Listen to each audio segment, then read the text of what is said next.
దేవుని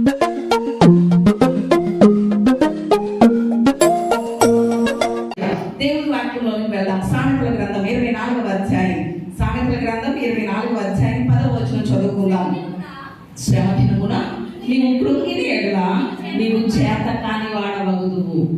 ఇక్కడ జ్ఞాని అయినటువంటి సొలొమోను ద్వారా దేవుడు రాయించినటువంటి మాట ఏమంటున్నారు అనేసనంటే, శ్రమ దినమున నీవు కృంగిన ఎడల ఏమైపోతామంటే మనం చేత కాని వారం అయిపోతామట. ఈ వాక్యం మనకి బాగా తెలిసిన మాటే. ఎంతమందికి తెలుసు? అందరికీ తెలుసు కదండి. అందరికీ పరిచయమైనటువంటి మాటే. కానీ ఈ వాక్యం తెలుసు, కానీ మన జీవితంలో ఎంతవరకు దీని అన్వయింపు ఉంటుంది, ఎంతవరకు ఈ వాక్యాన్ని బట్టి మన శ్రమలో మనం కృంగిపోకుండా జీవించగలుగుతున్నాం అంటే అది చాలా మంది జీవితాల్లో ఏముండదు చెప్పండి, అన్వయింపు అనేది ఉండదు. ఏదైనా శ్రమ మన మీదకి వచ్చినప్పుడు, ఏదైనా కష్టం మన మీదకి వచ్చినప్పుడు, ఏదైనా ఇబ్బంది మన మీదకి వచ్చినప్పుడు వెంటనే మన పరిస్థితి ఎలా ఉంటుందో తెలుసా? కృంగిపోయే పరిస్థితే కలుగుతుంది.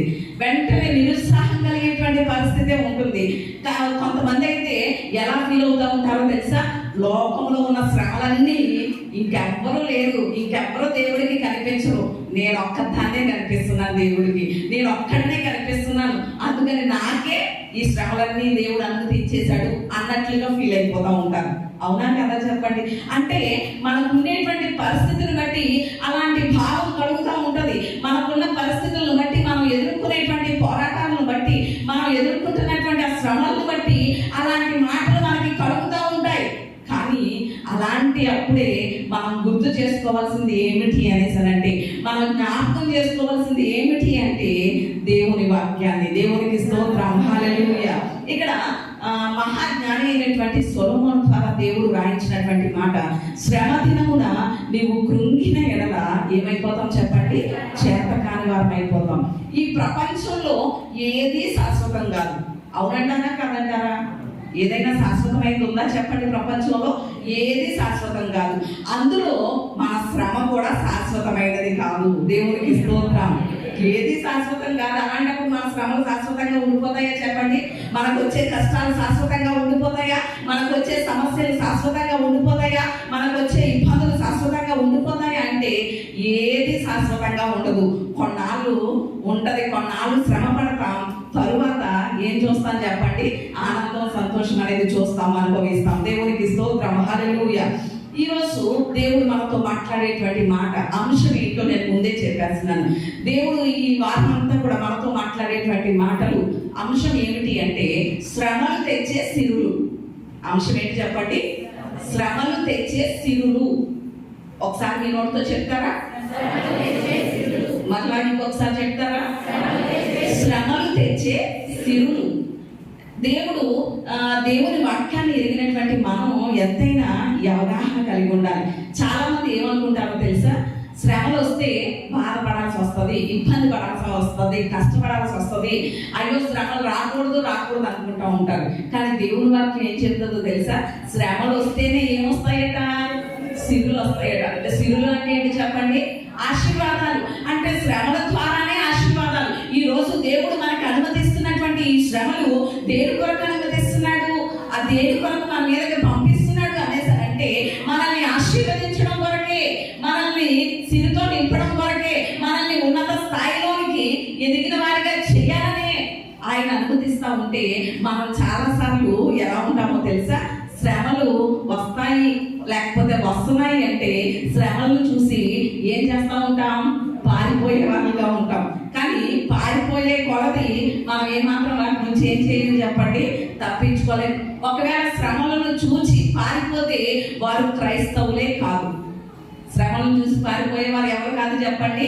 క్రైస్తవుడే కాదు శ్రమలను చూసి పారిపోయేవారు. కానీ ఎవరైతే శ్రమలలో నిలబడతారో, ఎవరైతే శ్రమల్లో స్థిరంగా ఉంటారో వారే నిజమైన క్రైస్తవులు, వారే ఆశీర్వాదాలను పొందగలుగుతారు. దేవునికి స్తోత్రం, హల్లెలూయా. మరి ఈరోజు ఎంతవరకు దేవుడు మన జీవితంలో అనుమతించే శ్రమలను మనం స్వాగతించగలుగుతున్నాం? ఎంతవరకు ఆ శ్రమల గుండా ప్రయాణం చేయగలుగుతున్నాం? గడిచినటువంటి వారంలో మనం నేర్చుకున్నాం కదా, రోమా పత్రికలు మనం చూస్తాం కదా, శ్రమైన, బాధైన, హింసైన ఏదైనా కూడా క్రీస్తు ప్రేమ నుండి మనల్ని ఏం చేయదు చెప్పండి, ఎడబాపనేరదు. ఒకవేళ శ్రమ వచ్చిందా, శ్రమ రానివ్వండి, బాధ వచ్చిందా రానివ్వండి, కష్టం వచ్చిందా రానివ్వండి, కానీ వీటన్నిటికీ మించినటువంటి క్రీస్తు ప్రేమ మాత్రం మనల్ని ఏం చేయదు, ఎలాంటి పరిస్థితుల్లో ఉన్నా విడిచిపెట్టదు. దేవునికి స్తోత్రం, హల్లెలూయా. ఈరోజు క్రైస్తవులు ఒక విషయాన్ని ఆలోచన చేయాలి. ఏంటో చెప్పమంటారా? చాలా సార్లు మనం ఏమనుకుంటామంటే దేవుని గొప్పతనం తెలుసుకోవాలి అని గడిచినటువంటి 50 దినాల ఉడుకుల్లో కూడా దేవుడు ఎంత గొప్పవాడో, దేవుడు ఏమై ఉన్నాడో చాలా విషయాలు మనం నేర్చుకుంటా వచ్చాం. దేవుని గొప్పతనం నేర్చుకుంటున్నాం, కరెక్టే. దేవుడు ఎంత గొప్పవాడో తెలుసుకుంటున్నాం, మంచిదే.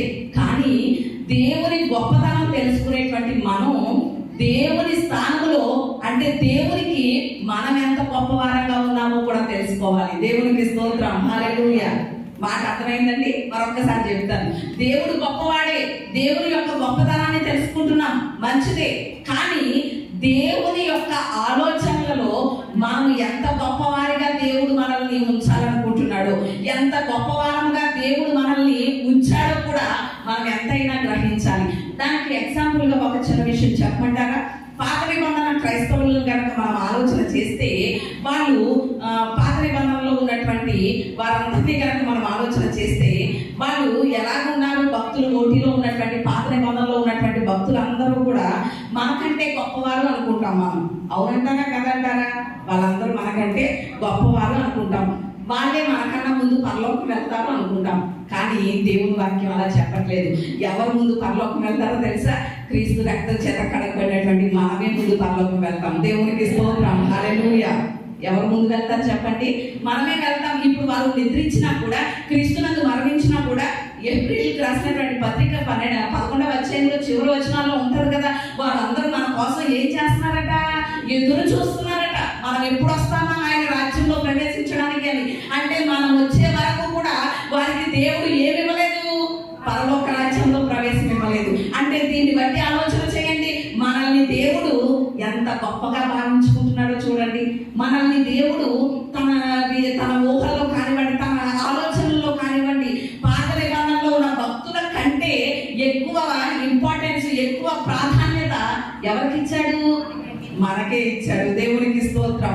ఈ రోజు ఈ విషయం కనుక ప్రతి క్రైస్తవుడు కనుక గుర్తించగలిగితే, దేవుడు మనకి ఇచ్చినటువంటి స్థానము కానీ, దేవుడు మనల్ని ప్రేమించేటువంటి ప్రేమ కానీ, దేవుడు మన మీద చూపించే ఔన్నత్యం కానీ, దేవుడు మనల్ని ఎన్నుకున్నటువంటి ఎన్నికలు కానీ, దేవుడు మనల్ని ఏర్పాటు చేసుకున్న ఏర్పాటును కానీ మనం గ్రహించగలిగితే, ఎన్ని శ్రమలే రానివ్వండి, ఇబ్బందులే రానివ్వండి, ఇరుకులే రానివ్వండి, కష్ట నష్టాలే రానివ్వండి, ఏ మాత్రము కూడా మనం ఏమవ్వం చెప్పండి, భయపడము. దేవునికి స్తోత్రం, హల్లెలూయా.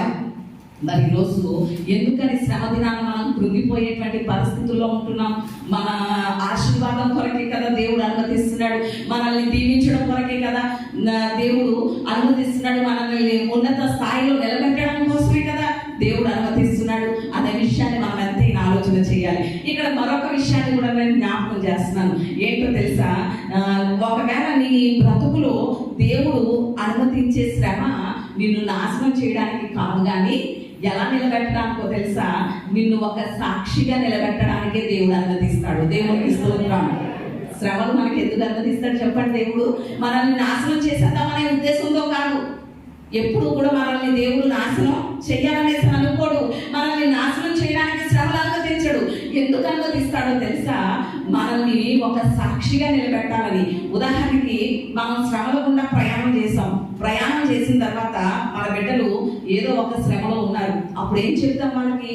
ఒరే నా కొడక, లేకపోతే ఒరే నా కూతుర, నా బిడ్డ, గడిచినటువంటి దినాల్లో నేను భయంకరమైనటువంటి శోధన సమయంలో, శ్రమల కాలంలో యేసయ్య పాదాలు పట్టుకుని బ్రతిమలాడుకున్నాను. ఆ శ్రమలో నుండి నా దేవుడు నన్ను విడిపించాడు. ఆ శ్రమలో నుండి దేవుడు తప్పించాడు. ఈ రోజు నువ్వు కూడా ఏం చెయ్యి? దేవుని పాదాలు పట్టుకో. నీకు కష్టం వచ్చిందని, ఇబ్బంది వచ్చిందని, ఇరుకు వచ్చిందని, లేకపోతే ఏదేదో పరిస్థితులు వచ్చినాయని ఆత్మహత్య ప్రయత్నాలు ఇలాంటివి చేయొద్దు. యేసయ్య పాదాలు పట్టుకో. దేవుడు ఆ శ్రమ నుండి నిన్నేం చేస్తాడు? విడిపిస్తాడు. ఆ శ్రమ నుండి నిన్నేం చేస్తాడు? తప్పిస్తాడు అని మనం ఏం చేయగలుగుతాం చెప్పండి? మన బిడ్డలకి దేవుని గురించి సాక్ష్యం ఇవ్వగలుగుతాం. దేవునికి స్తోత్రం, హల్లెలూయా. మరి ఈరోజు మన జీవితాన్ని ఒక సాక్ష్య రీతిలో ఉండాలి అనుకుంటున్నాడు దేవుడు. అందుకనే శ్రమలను అనుమతిస్తున్నాడు. రేపటి దినాన నిన్ను సాక్షిగా నిలబెట్టబోతుంది. దేవునికి స్తోత్రం, హల్లెలూయా. ఈ రోజు ఇక్కడ నిలబడినటువంటి నేను ఒకవేళ మీకన్నా వయసులో చిన్నదాన్ని అవ్వచ్చు, అనుభవంలో చిన్నదాన్ని అవ్వచ్చు, కానీ అనేక శ్రమల తరువాతనే ఈ పరిస్థితిలో నిలబడటం జరిగింది. చాలా మందిని ఆదరించడానికి కానీ, చాలా మంది శ్రమలో ఉన్నటువంటి వారికి ఊతనివ్వడానికి కానీ, బలహీనలను బలపరచడానికి కానీ, లేకపోతే కృంగి ఉన్నటువంటి పరిస్థితుల్లో వారికి చేయూతనివ్వడానికి కానీ, దేవుని మాటల ద్వారా ఆదరించడానికి కానీ దేవుడు ఈ రోజు నన్ను వాడుకుంటున్నాడు. అంటే నేను ఎలాంటి పరిస్థితుల్లో నుంచి వచ్చాను కనుక, శ్రమల గుండా నేను వచ్చాను కనుకనే ఈ రోజు మీ ముందు సాక్షిగా నిలబడ్డాను. దేవునికి స్తోత్రం, హల్లెలూయా. అంటే ఈ విషయాన్ని మనం ఎంతైనా జ్ఞాపకం చేసుకోవాలి. ఈ రోజు మనం అనుభవించేటువంటి శ్రమలు రేపటి దినాన మనల్ని సాక్షులుగా నిలబెట్టబోతున్నాయి.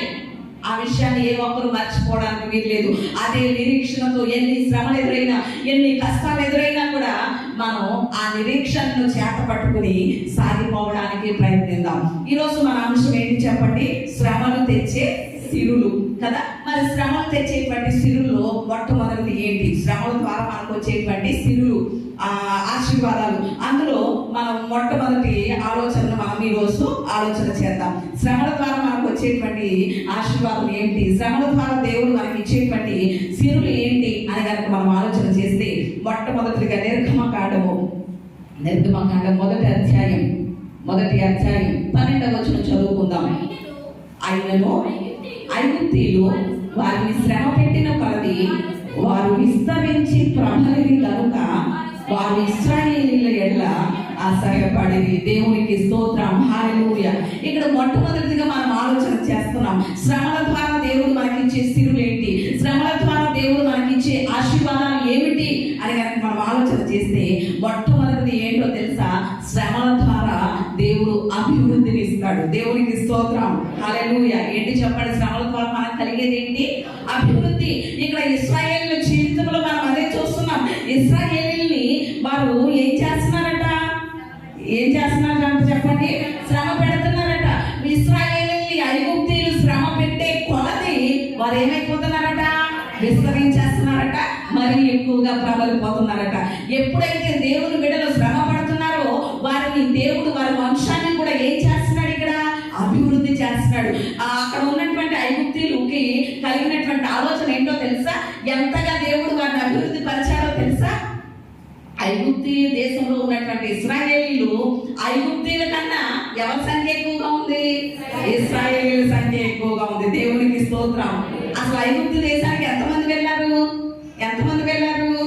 మొదట యోసేపు ఒక్కడు వెళ్ళాడు. ఎంతమంది వెళ్ళారు చెప్పండి? యోసేపు ఒక్కడు వెళ్ళాడు. తర్వాత తన కుటుంబస్తులందరూ కలిపి ఒక 70 మంది వెళ్ళారు. తర్వాత ఆ 70 మందిని దేవుడు ఎలా చేసేసాడు? లక్షలాది మందిగా చేసేసాడు. ఇప్పుడు ఐగుప్తు దేశంలో ఐగుప్తీయుల కన్నా ఎవరి సంఖ్య ఎక్కువగా ఉంది? ఇశ్రాయేలీయుల సంఖ్య ఉంది. ఎందుకో తెలుసా? ఐగుప్తీయులు వారిని శ్రమ పెట్టే కొలది ఆ శ్రమ వారిని ఏం చేస్తుంది చెప్పండి? అభివృద్ధి పరిచేస్తుంది. దేవునికి స్తోత్రం, హల్లెలూయా. ఈ రోజు మన జీవితంలో కూడా ఏదైనా శ్రమను అనుభవిస్తున్నామా? శ్రమల గుండా మనం వెళ్తున్నామా? దేవుడు ఆ శ్రమల ద్వారా మనల్ని ఏం చేయబోతున్నాడో తెలుసా? అభివృద్ధి చేయబోతున్నాడు. దేవునికి స్తోత్రం, హల్లెలూయా. ఇంకా కొత్త నిబంధనలో కనుక మనం చూస్తే క్రీస్తు శకం 54వ సంవత్సరం నుండి 68 వరకు కూడా మనం ఆలోచన చేస్తే, రోమా సామ్రాజ్యాన్ని ఎవరు పరిపాలించారో తెలుసా? నీరో చక్రవర్తి పరిపాలన చేశాడు. 54 నుండి 68 వరకు ఎవరు పరిపాలన చేశాడు చెప్పండి?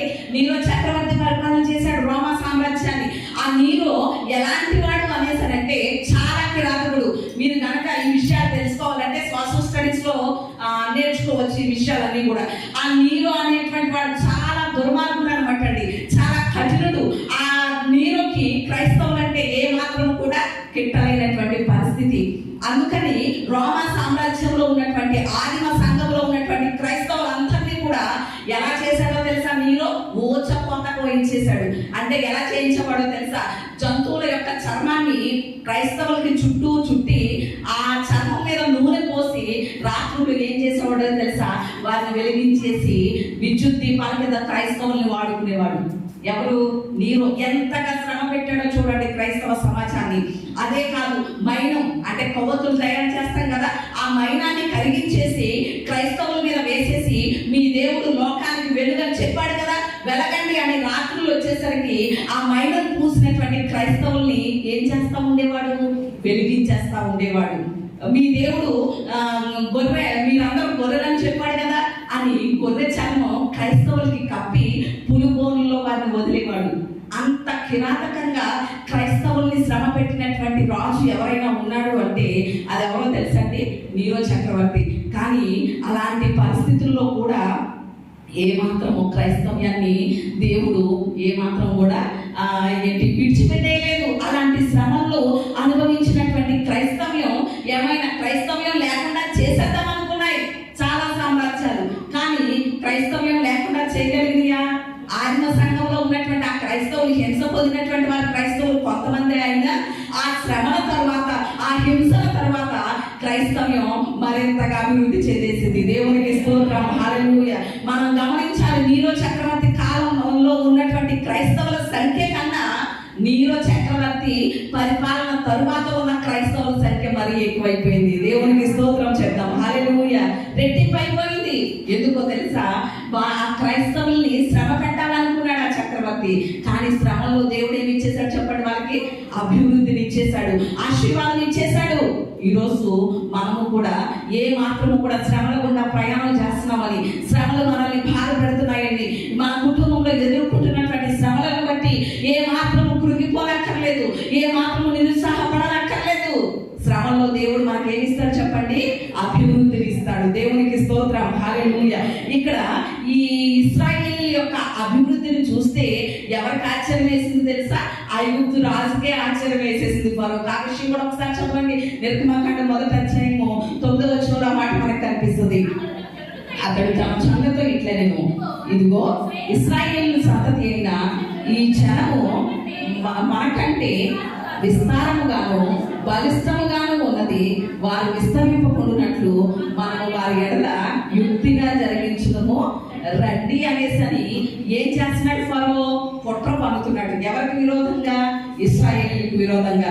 అంటే ఈరోజు మనకు వచ్చేటువంటి శ్రమలు మనల్ని నాశనం చేయడానికి కాదు, దేవుడు మన జీవితంలో అనుమతించేటువంటి శ్రమలు ఏ మాత్రము కూడా మనల్ని బలహీనపరచడం కొరకు కాదు, లేకపోతే మనల్ని ఇబ్బంది పెట్టడం కోసం కాదు. కానీ ఎందుకు దేవుడు అనుమతిస్తున్నాడో తెలుసా? ఆ శ్రమల ద్వారా మనల్ని అభివృద్ధి పరచడం దేవుని చిత్తమై ఉన్నది. దేవునికి స్తోత్రం. ఆ శ్రమల ద్వారా మనల్ని అభివృద్ధి చేయడం దేవుని సంకల్పమై ఉన్నది. మరి దేవుని చిత్తంలో మనల్ని అభివృద్ధి పరచాలని, మన జీవితాన్ని ఆశీర్వదించాలని దేవుడు ఇష్టపడి శ్రమలు అనుభవిస్తూ ఉంటే ఎంతమంది ఈ శ్రమలు నాకు వద్దు, తీసే ప్రభు, తోసే ప్రభు అనేసి ప్రార్థన చేస్తాను చెప్పండి? చాలా సార్లు ఈ శ్రమలు నాకు వద్దు, నేను భరించలేను అనేసి అంటూ ఉంటాం కదా. కానీ మరి శ్రమల తర్వాత వచ్చే ఆశీర్వాదాలు ఎప్పుడు చూడగలుగుతాం? ఎప్పుడు శ్రమలు వద్దు వద్దు వద్దు అంటే మనం ఏం తోసేస్తున్నట్లు? శ్రమలు తెచ్చే సిరులను తోసేస్తున్నట్లే, శ్రమలు తెచ్చే ఆశీర్వాదాలని తోసేస్తున్నట్లే కదా. ఒక్క విషయం ఆలోచన చేయాలి, శ్రమల తరువాతనే దేవుడు మనకు ఆశీర్వాదాలని దాచివించాడు. దేవునికి స్తోత్రం, హల్లెలూయా. ఈరోజు క్రైస్తవ జనాభా ఎదుగుదలకు, అభివృద్ధికి దేవుడు ఏం చేస్తే బాగుంటుందో ఇప్పుడు మనకు అర్థమైందా? ఈరోజు క్రైస్తవ్యం ఇంకా ప్రబలాలి అంటే, ఈరోజు క్రైస్తవ జనాభా ఇంకా పెరగాలి అనేసి అంటే అది దేని ద్వారా సాధ్యమో తెలుసా? మనకు ఎదురయ్యే శ్రమలను బట్టే సాధ్యమవుతుంది. దేవునికి స్తోత్రం, హల్లెలూయా. మనం చాలాసార్లు ప్రార్థన చేస్తూ ఉంటాం, ఏమో తెలుసా? మా దేశాన్ని రక్షించు ప్రభు, మా రాష్ట్రాన్ని రక్షించు ప్రభు, ప్రపంచం అంతా కూడా మీ రాజ్యంలో ఉండాలి, నుంచి నాశనం నుండి తప్పించబడాలి, నుంచి నరకాగ్నిలో నుండి తప్పించబడాలి అని ప్రార్థనలు అయితే చేసేస్తాం. మరి ఈ నీరో చక్రవర్తిని బట్టి, ఐగుప్తులో ఇశ్రాయేలు శ్రమ పెట్టబడ్డ రీతిని బట్టి మనకి ఇప్పుడు అర్థమైంది కదా. క్రైస్తవం ఎప్పుడు ప్రబలుతుంది, అనేకులు క్రైస్తవులుగా ఎప్పుడు మార్చబడతారు, అనేకులు ఎప్పుడు క్రీస్తు ప్రేమను తెలుసుకోగలుగుతారు, అనేకులు ఎప్పుడు క్రీస్తు దగ్గరికి రాగలుగుతారు అనేసారంటే మనం శ్రమ పడినప్పుడే వారందరూ ఎలా మార్చబడతారు? ఎలా మార్చబడతారు చెప్పండి? క్రైస్తవులుగా మార్చబడతారు. దేవునికి స్తోత్రం. అప్పుడే ఇంకా క్రైస్తవ్యాన్ని దేవుడు అభివృద్ధి చేస్తాడు. మరి ఇప్పుడు అర్థమైందా మనకి దేవుడు శ్రమలు ఎందుకు అనుమతిస్తున్నాడు? ఎందుకంటే మన శ్రమల్లో మనం కలిగి ఉన్నటువంటి నిరీక్షణ, మన శ్రమలో మనం కలిగి ఉన్నటువంటి ధైర్యం, మన శ్రమలో మనం కలిగి ఉన్నటువంటి నిశ్చయిత ఎవరు చూస్తారు చెప్పండి? అన్యజనులు చూస్తారు. ఎవరు చూస్తారు? అన్యజనులు చూస్తారు. ఓ, వీళ్ళు ఇన్ని శ్రమల్లో కూడా ఎంత ధైర్యంగా ఉన్నారో, ఇన్ని శ్రమలు అనుభవిస్తూ కూడా ఎంత నిశ్చయితగా ఉన్నారో, ఇన్ని శ్రమలు అనుభవిస్తూ కూడా ఎంత నిరీక్షణతో ఉన్నారో ఎందుకంటే వీరు ఆరాధిస్తున్నటువంటి దేవుడు అంత గొప్ప దేవుడు. కాబట్టి మనము కూడా ఆ దేవుని పాదాల దగ్గరికి వెళ్దాం, మనము కూడా ఆ దేవుని ఆశ్రయిద్దాం, మనము కూడా ఆ దేవుని మీద ఆధారపడదాం అనేటువంటి విశ్వాసం వారిలో కలుగుతుంది. ఎప్పుడో తెలుసా, మనం శ్రమంలో కూడా ఎలా ఉన్నప్పుడు చెప్పండి, నిశ్చయితతో నిర్భరంగా ధైర్యంగా ఉన్నప్పుడు. మనమే శ్రమలకి కృంగిపోతా ఉంటే ఇక వారు ఎలా ఆకర్షించబడతారు చెప్పండి? మన దేవుని యొక్క గొప్పతనం ఏంటో వారికి ఎలా అర్థమవుతుంది? మన దేవుని యొక్క శక్తి ఏంటో వారు ఎలా గ్రహించగలుగుతారు? ఎంతైనా మనం ఆలోచన చేయాలి. ఈరోజు దేవుడు మనల్ని ఒక క్రొత్త అనుభవంలోనికి నడిపిస్తున్నాడు. ఏమిటి అంటే, శ్రమల ద్వారా దేవుడు ఏమిస్తాడట? అభివృద్ధిని ఇస్తాడట. మరి ఈరోజు ఎంతవరకు క్రీస్తు వరకు మనం శ్రమ పడగలుగుతున్నాం? ఈ లోక సంబంధమైన వాటికే చాలా మంది శ్రమ పడతా ఉంటారు, చాలా కష్టపడతా ఉంటారు. వాటిలో ఒక విషయాన్ని నేను మీకు చూపిస్తాను. ఏంటి అనేసానంటే, ఈ 2024వ సంవత్సరంలో ఎన్నో సంభవాలు సంభవించినాయి.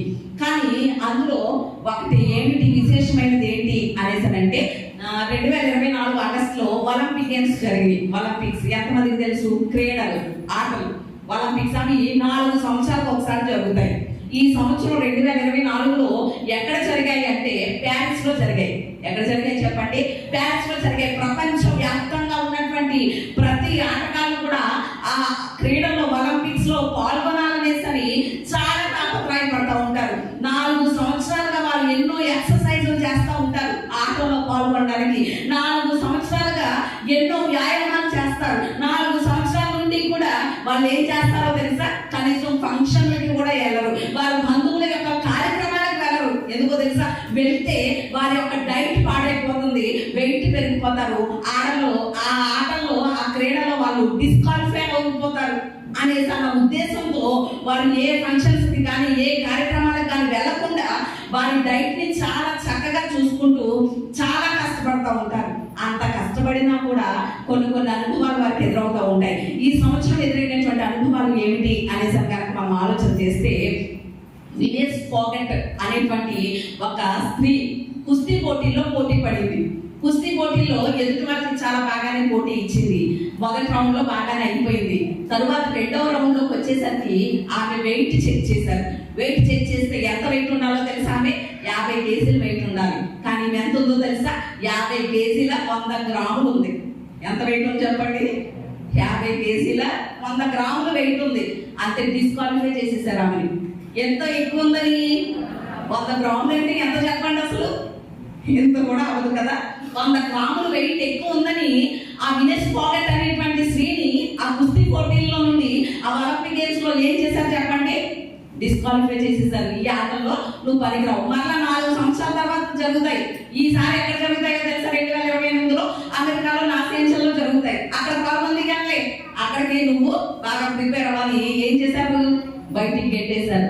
అంటే ఒక్క విషయం ఆలోచన చేయాలి. ఈ లోక సంబంధమైన క్రీడలకే వారు అంత కష్టపడుతున్నారు, అంత శ్రమ పడుతున్నారు. మరి దేవుణ్ణి అంగీకరించి నిజ దేవుణ్ణి తెలుసుకున్నటువంటి మన జీవితంలో ఎలాంటి శ్రమలు అనుభవిస్తున్నాం, ఎంతగా దేవుని కొరకు జీవించగలుగుతున్నాం అనే విషయాన్ని ఎంతైనా మనము ఆలోచన చేయాలి. మరలా ఇంకొక సీన్ నేను చూపిస్తాను. ఒలింపిక్స్ లో ఈ సంవత్సరమే పాల్గొంది ఆమె కూడా. ఆమె నాడా హఫేజ్. ఏం పేరు చెప్పండి? నాడా హఫేజ్. ఖడ్గ వీరురాలు. ఆమె ఖడ్గంతో పోటీకి వెళ్ళాలన్నమాట. ఖడ్గ వీరురాలు. ఆమె ఖడ్గంతో పోటీ చేస్తా ఓడిపోయింది. ఓడిపోయిన తర్వాత ఆమె ఇచ్చినటువంటి ఇంటర్వ్యూ ఏంటో తెలుసా? నాతో పాటు నా కడుపులో ఉన్న బేబీ కూడా ఆడింది అని చెప్పింది. అంటే ఆమె 7th మంత్ ప్రెగ్నెన్సీ, 7వ నెల కడుపుతో క్యారీతో ఆ పోటీల్లో పాల్గొంది. ఎందుకో తెలుసా? ఆ పోటీల్లో పాల్గొనడమే చాలా జీవిత లక్ష్యం వారికి. అదే చాలా అదృష్టం. ఆ పోటీల్లో ఒలింపిక్స్ కి వెళ్ళడమే ఒక జీవిత గురి, లక్ష్యం, గమ్యం వాళ్ళకి అన్న రీతిలో 7 మంత్ క్యారీ అయి ఉండి కూడా ఆమె ఏమైంది చెప్పండి? ఆ ఆటలో పాల్గొంది. నాకు పాల్గొనడం చాలు, నగ్గిన ఓడిపోయినా అనేసి అని చెప్పగలిగింది. అంటే ఎంతగా వాళ్ళు శ్రమ పడుతున్నారో ఒక్క విషయం మనం ఎంతైనా కూడా ఆలోచన చేయాలి. మను బాకర్ అనేటువంటి వ్యక్తి అయితే బాగా ఆడింది, నగ్గడం కూడా జరిగింది. ఇంకొక సన్నివేశం జరిగింది ఈ సంవత్సరం. ఏంటో తెలుసా? ఆ ఒలింపిక్ గేమ్స్ కి ప్యారిస్ కి హాజరైనటువంటి ఒక మహిళ వాళ్ళతో చెప్పకుండా తన బాయ్ ఫ్రెండ్ తో వెళ్ళిందట బయటికి. తన బాయ్ ఫ్రెండ్ తో కాసేపు గడుపుదామని బయటికి వెళ్ళిందట. ఎవరికి చెప్పకుండా, గేమ్స్ కండక్ట్ చేసే వాళ్ళకి చెప్పకుండా బయటికి వెళ్ళిందట. వాళ్ళకి చెప్పకుండా బయటికి వెళ్ళినందుకు ఏం చేశారో తెలుసా, మహిళని డిస్క్వాలిఫై చేసేసారు. అంటే ఆటలోంచి బయటికి గెంటేశారు. ఎన్ని స్ట్రిక్ట్స్ చూడండి, ఎన్ని రూల్స్ ఉన్నాయో చూడండి. మరి ఈరోజు దేవుని మందిరంలో చేయకుండా అసలు దేవుని మందిరంలో ఎంత జాగ్రత్తగా ఉండాలి. లేచి నడిచేస్తూ ఉంటాం, బయటికి వెళ్ళిపోతూ ఉంటాం, మన ఇష్టానుసారంగా వచ్చేస్తూ ఉంటాం, మన ఇష్టానుసారంగా ఏం చేసేస్తూ ఉంటాం చెప్పండి, ప్రవర్తించేస్తూ ఉంటాం. ఈ విషయాన్ని బట్టి మనం ఎంతైనా ఆలోచన చేయాలి. పరలోక రాజ్యంలో ప్రవేశించేటువంటి మనం ఇంకెంత స్ట్రిక్ట్ గా ఉండాలి.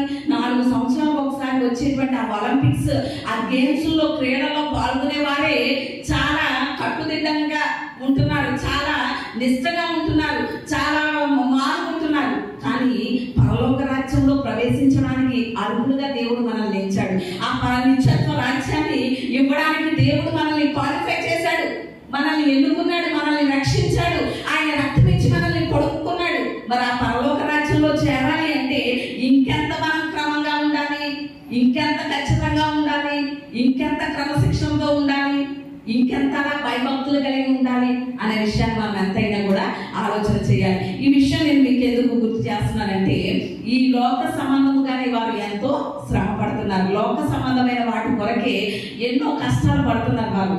కానీ క్రీస్తు కొరకు, క్రీస్తులో ఉన్నటువంటి మనం ఏదైనా చులకనపాటి శ్రమలు వస్తే, ఏదైనా చిన్న చిన్న శ్రమలు మనకు వస్తూ ఉంటే దాన్ని బట్టి మనం చాలాసార్లు ఏమైపోతున్నాం చెప్పండి, కృంగిపోతూ ఉంటున్నాం, అధైర్యపడిపోతూ ఉంటున్నాం, లేకపోతే బలహీనమైపోతున్నాం. నాకే ఎందుకు శ్రమలు అనేటువంటి ఆలోచనలోకి వెళ్ళిపోతున్నాం. కానీ రాత్రి నా దేవుడు మనతో మాట్లాడుతున్నటువంటి విషయం ఏంటి అనేసనంటే, శ్రమ దినమున నీవు కృంగిన ఎడల ఏమైపోతావు చెప్పండి, చేతకాని వాడమైపోతావు. కానీ ఆ శ్రమలో దేవుని యందు ఏముంచాలి చెప్పండి, నిరీక్షణ ఉంచాలి. నా దేవుడు నాతో ఉన్నాడు, ఎలాంటి శ్రమలైనా, ఎలాంటి పరిస్థితులైనా ఏ మాత్రం నన్ను విడిచిపెట్టడు అనేటువంటి నిశ్చయతతో కనుక మనం ఉంటే, ఆ శ్రమల ద్వారా మొట్టమొదటిగా ఏం చేస్తాడు చెప్పండి, మనల్ని దేవుడు అభివృద్ధి పరుస్తాడు. ఏం చేస్తాడు చెప్పండి, అభివృద్ధి పరుస్తాడు. మరి ఈరోజు దేవుడు ఇచ్చేటువంటి అభివృద్ధిని మనం చూడాలి అనుకుంటే, దేవుడు ఇచ్చేటువంటి అభివృద్ధిని మనం పొందాలి అనుకుంటే, శ్రమల్ని ఏం చేయాలి, స్వాగతించాలా, త్రోసివేయాలా? దేవుడు అనుమతించినటువంటి ప్రతి దానికి కూడా ఏం చేయాలి చెప్పండి, తల వంచాల్సిందే. దేవుడు మన జీవితంలో శ్రమ అనుమతించాడు అనుకోండి, కష్టం అనుమతించాడు, వాటం అనుమతించాడు, ఏం చేయాలి, తల వంచాల్సిందే. ఎందుకంటే దాని ద్వారా దేవుడు మనల్ని అభివృద్ధి చేయడానికి ఇష్టపడుతున్నాడు, దాని ద్వారా దేవుడు మనల్ని ఆశీర్వదించడానికి ఇష్టపడుతున్నాడు. అందుకనే ఫాదర్ గారు, దేవదాసాయి గారు ఏమనేవారట, బయట కూర్చుని శ్రమలారా రండి అని పిలిచేవారట. ఎవరిని, చుట్టాలని, బంధువుల్ని కాదు, ఎవరిని పిలిచేవారట, శ్రమలని స్వాగతించేవారట. ఆయన శ్రమల్ని ఆహ్వానించేవారట. ఎందుకు అనేసనంటే, ఆ శ్రమల ద్వారా వచ్చేటువంటి సిరులేంటో ఆయన గ్రహించగలిగారు, కనుకనే ఆహ్వానించగలిగారు. మరి ఈరోజు మన క్రైస్తవ జీవితం, మన క్రైస్తవ్యంలో ఉన్నటువంటి మన స్థాయి ఇంకా పాలబువ్వ దగ్గర ఆగిపోతున్నామా, లేక మాంసం తిని అరిగించుకునేటువంటి ఎదుగుదలలోనికి మనం వచ్చామా? ఒకవేళ ఎదిగిన స్థితిలో ఉన్నాం అనుకోండి, ఎదిగినటువంటి పరిస్థితి మనకు ఉందనుకోండి, శ్రమలను బట్టి మనం ఏం చేయాలి చెప్పండి, కృంగిపోం. శ్రమలు వచ్చినప్పుడు మనం ఏమి అధైర్యపడిపోం, శ్రమలు వచ్చినప్పుడు మనం ఏమి కలవరపడిపోం. ఏ మాత్రము కూడా మనం ఎదిగిన వారిగా ఉంటే ఏ శ్రమను బట్టి కూడా మనం ఏం చేయాలి చెప్పండి, ఏ మాత్రం కూడా భయపడిపోకుండా ఈ శ్రమల ద్వారా దేవుడు నన్ను ఆశీర్వదించబోతున్నాడు, ఈ శ్రమలను బట్టి దేవుడు నన్ను అభివృద్ధి పరచబోతున్నాడు అనే నిరీక్షణతో సాగుదాం. అలాంటి కృప దేవుడు మనందరికీ దయచేయును గాక.